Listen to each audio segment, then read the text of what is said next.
Last spring, I watched a peach tree I'd written off for dead push out new green shoots 3 weeks after I poured a coffee can of homemade fertilizer around its roots. I wasn't expecting it. I'd planned to pull the tree out that weekend. Now, I've been making my own fertilizers for over 20 years, and after killing more plants than I want to admit, I narrowed my list down to 10 that actually work fast, sometimes within days. No fancy bottles, no $30 bags from the garden center. Just things you already have in your kitchen or yard. I'm going to walk you through all 10 in order from simplest to most powerful. And stick around to number 1 because it's the same mix I used on that peach tree. And it's not what most folks would guess. All right, here's the thing about this list. These 10 fertilizers are what survived 20 years of trial and error in apartment kitchens, on balconies, and now in my little backyard out here in Sacramento.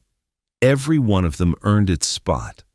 I'm counting them down from number 10 to number 1, simplest to most powerful, meaning we'll start with stuff you can mix up on your kitchen counter in 2 minutes and work our way toward the heavier hitters that genuinely bring tired plants back from the edge.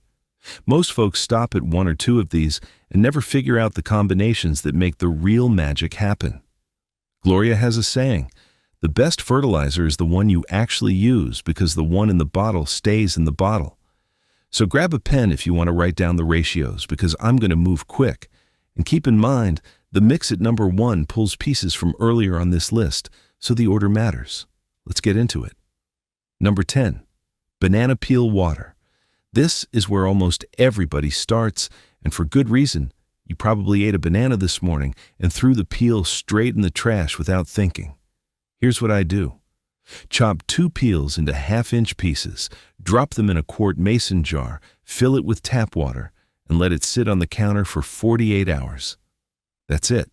Strain it off and pour the liquid around the base of any plant that's setting flowers or fruit. Tomatoes, peppers, squash, anything blooming. The banana peel leaches potassium into the water, and potassium is the nutrient plants pull on hardest when they're trying to push out blossoms and hold on to fruit. The first time I tried this on a row of underperforming tomato plants in 2019, I had new blossom setting within a week. Not 3 weeks. A week. Toss the soaked peels straight into your worm bin or compost when you're done. They're not finished giving yet. And keep this one in the back of your mind, because the banana peel comes back at number 1 in a way you wouldn't expect. Number 9. Used coffee grounds. Now, every Sunday morning, I walk 3 blocks to a little coffee shop in Midtown, and the owner sets aside a 5-gallon bucket of used grounds for me. Grounds they'd otherwise pay to have hauled away. I bring it home, and that bucket fertilizes my acid-loving plants for the entire week. Coffee grounds run mildly acidic, and they carry a slow, gentle dose of nitrogen, which makes them perfect for blueberries, hydrangeas, azaleas, and anything else that prefers a sour soil. Here's the method. Scratch about 1/2 cup of grounds into the surface of the soil around each plant, then water it in. Don't pile it on thick. Wet coffee grounds will mat up and shed water like a wax coating, which is the opposite of what you want. You'll usually see a deeper green show up in new leaves within 10 to 14 days. I did this wrong for years by dumping grounds straight into my compost pile and waiting 6 months. Putting them directly around the plants that want acidity is faster and easier, and free if you just ask a coffee shop. Number 8, crushed eggshell powder.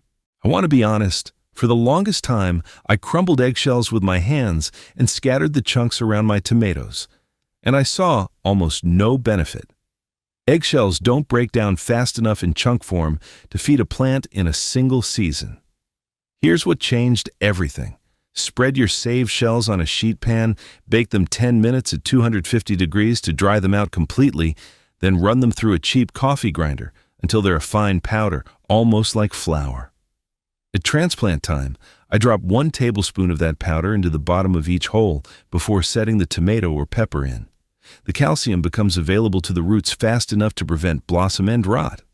That ugly black sunken spot on the bottom of tomatoes that ruins a fruit before it ever ripens. Since I started doing this in 2021, I have not had a single blossom end rot tomato in my bed. Not one. Save your shells in a jar on the counter, bake a batch every couple of weeks, and you'll never buy a calcium amendment again. Number 7. Wood ash. Now, this only works if you have a fireplace, a wood stove, or a friend who does. But if you do, you're sitting on free fertilizer. Wood ash from clean hardwood is loaded with potassium and a hit of lime that gently raises the soil. pH. I scratch about half a cup per square yard into the soil around my tomatoes, my brassicas, and my garlic in late winter, then water it in. Within a few weeks, the plants are noticeably greener and stockier. 2 hard rules. First, hardwood ash only. Never use ash from charcoal briquettes. Never use ash from pressure-treated lumber. Never use ash from anything that had paint or stain on it. Second, keep wood ash far away from your blueberries and your potatoes. Blueberries want acid, and the lime in the ash will shut them down, and potatoes get a skin disease called scab when the soil gets too alkaline. I learned the potato lesson the hard way in 2020, half a row of scabby spuds. So respect those 2 limits, and wood ash will quietly become one of the most useful free amendments you have. Number 6. Epsom salt solution. This is the one that, the first time I tried it, made me sit down on the patio and laugh out loud at how fast it worked. Around 2014, I had a row of bell pepper plants in containers that were yellowing between the veins of their leaves. Classic magnesium deficiency, though I didn't know it at the time. I mixed 1 tablespoon of plain Epsom salt, magnesium sulfate, the same stuff people soak their feet in, into 1 gallon of water, poured it into a spray bottle, and misted the leaves at dusk after the sun was off them. 3 days later, those peppers were a darker, healthier green than they'd been in weeks. By day 4, even the worst-looking plant had turned around. Foliar feeding through the leaves is the fastest way to get magnesium into a plant that's hungry for it. Do it in the evening, never in midday sun, because wet leaves under direct sun can scorch. Once or twice a season is plenty. Don't overdo it. Epsom salt is one of those things where a little works miracles and a lot does nothing extra. Number 5. Grass clipping tea. Here's where the list starts to take a little more effort, but the payoff is worth it. Fresh, untreated grass clippings, meaning no herbicide, no weed and feed, no chemical lawn treatment, are roughly 4% nitrogen by weight when they're green. Fill a 5-gallon bucket halfway with fresh clippings, top it off with water, and let it sit somewhere out of the way for 3 days. After 3 days, strain off the dark green liquid, dilute it 1-to-1 with plain water, and pour it around the base of leafy greens, lettuce, chard, kale, spinach, anything you're growing for the leaves. The nitrogen is in a form the plants can absorb almost immediately, and you'll see a darker green and a faster flush of new growth within about 5 days. Fair warning. By day 4, that bucket starts to smell like something died in it. By day 5, it'll clear a room. So strain it on day 3 and dump the spent clippings straight into your compost. Don't let it sit on your patio longer than that. Trust me, your neighbors will thank you. Number 4. Fish tank water. This one surprises people, but if you keep a freshwater aquarium, you are quite literally pouring fertilizer down the drain every time you do a water change.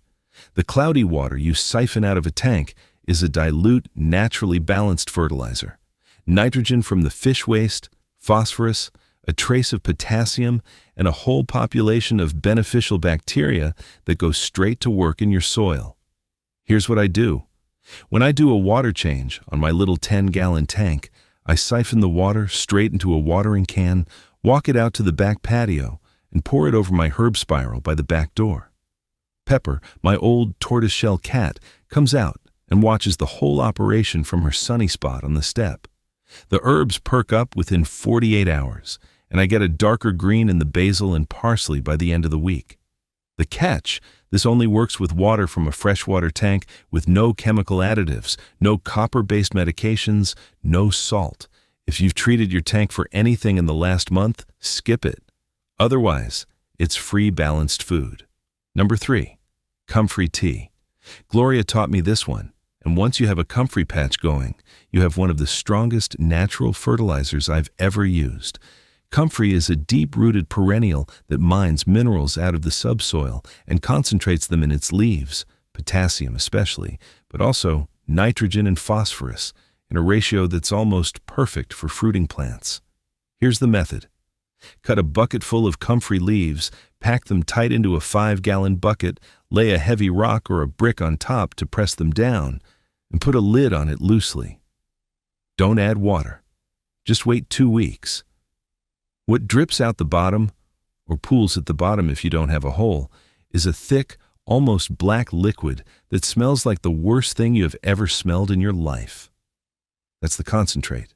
Dilute it 10 parts water to 1 part comfrey. Pour it around fruiting plants, tomatoes, peppers, squash, anything heavy feeding. And stand back. I see a visible bump in fruit set within a week. Gloria has used this on her balcony tomatoes for 20 years. Her words, strong medicine, small dose. Number 2, worm castings tea. This is the gentlest fertilizer on the entire list and somehow also the most consistent. Worm castings, the finished output of a worm bin, which look like fine, dark coffee grounds, are full of plant-available nutrients and, more importantly, the living soil microbes that make those nutrients accessible to roots. Here's the recipe. 1 cup of worm castings dropped into 1 gallon of water in a bucket. Add a splash, and I mean a splash, maybe a teaspoon, of unsulfured blackstrap molasses to wake the microbes up and get them feeding. Stir it, let it steep overnight on the back patio, and pour it around the base of anything in your garden, anything in a container, even seedlings on a windowsill. It is so mild you cannot burn a plant with it.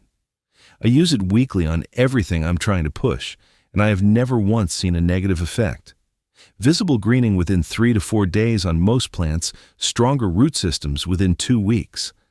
And keep this one front of mind because this, castings, water, and that splash of molasses, is the backbone of the mix waiting at number 1.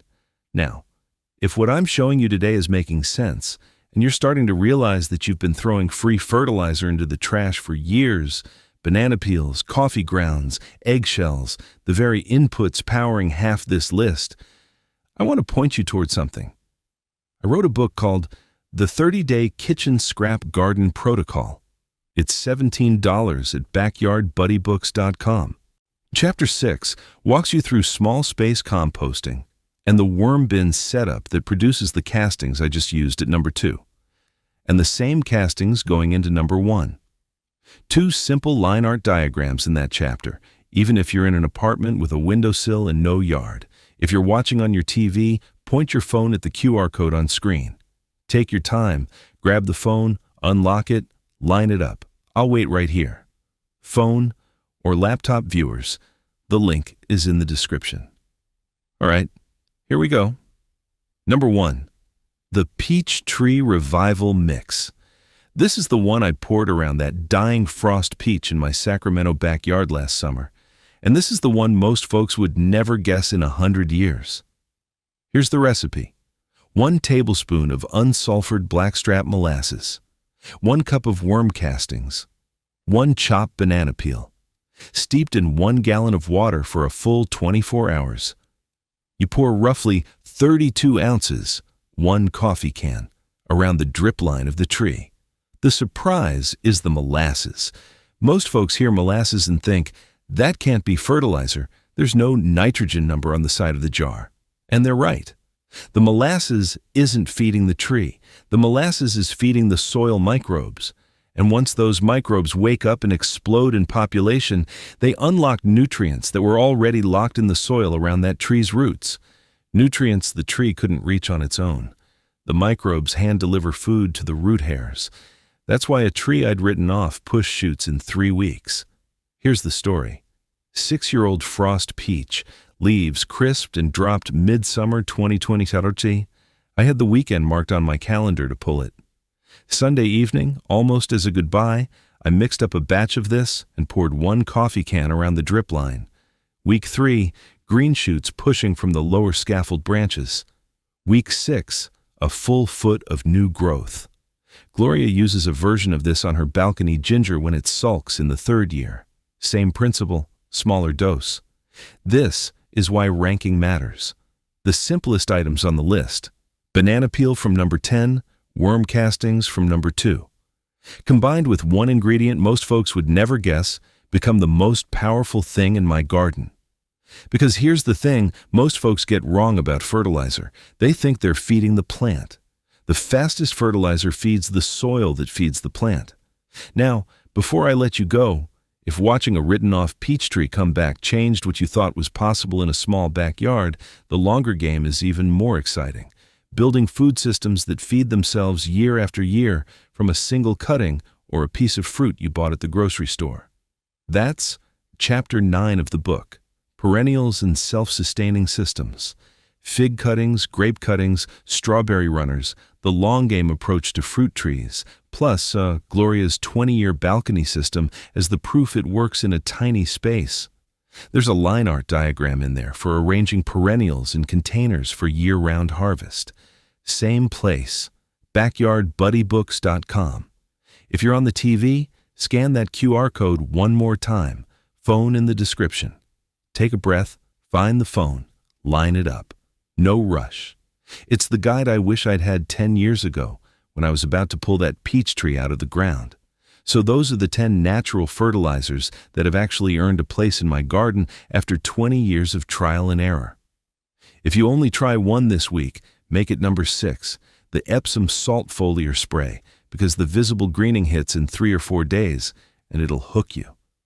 I got a full worm bin setup video on the channel if you want to see exactly how I produce the castings used in numbers 2 and 1. Drop a comment and tell me which one you're trying first. I read them all. Until next time, keep growing your own food, my friend.